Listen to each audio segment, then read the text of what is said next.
Takšen si, da kamen zardi, če te bomo moti pogledati. Ti si pa takšna, da smetnjak, ko te vidi, se stran obrne. Tako si neumen, da se celo travi zdi brez veze, da bi rasla, ker ti itak ne bi slišal. Ti si pa tako važna, da opice v živalskem vrtu zaradi obupa, ker ti ne morejo konkurirati, kar pocepajo na tla.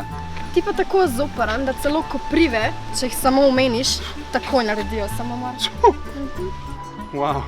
Ti si pa tako tečna, da še noben jezik na tem svetu ni ustvaril besede za tvojo tečnobo.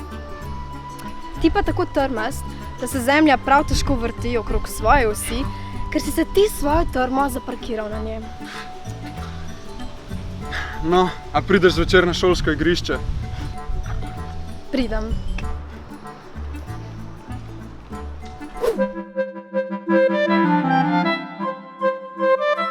Romeo na Prešernovi 23 pod balkonom zelo obupano. Julija, pod tvojim balkonom stojim, v luno strmim in sploh več ne spim. Julija izza zavese modro molči. Julija, samo za hip se na balkonu pojavi. Jaz sem tvoj Romeo, edini in pravi. O, Romeo, Romeo, kar lepo pri Shakespearju ostani. Ti, Roman, moj dragi, pa me še danes v sluge napravi in me v kino povabi.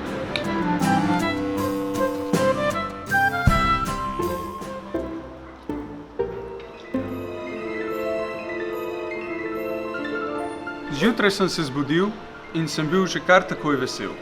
Zjutraj sem se zbudila in sem bila že prav takoj vesela.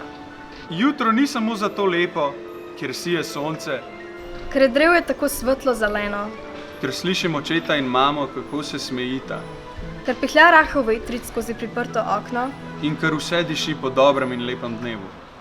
Jutro je lepo tudi zato, ker sem takoj pomislil nanjo. Jutro je lepo tudi zato, ker sem takoj pomislila na njo.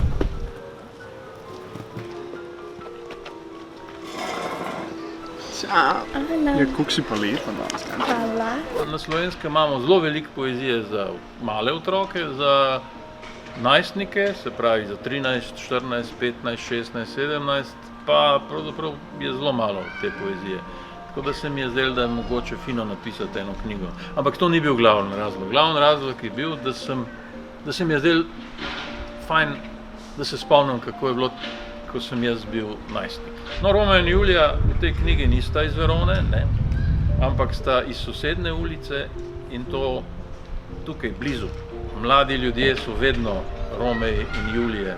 Čeprav danes to izražamo mogoče preko SMS-a, preko srčkov, smeškotov, nekomu povemo, da nam je všeč.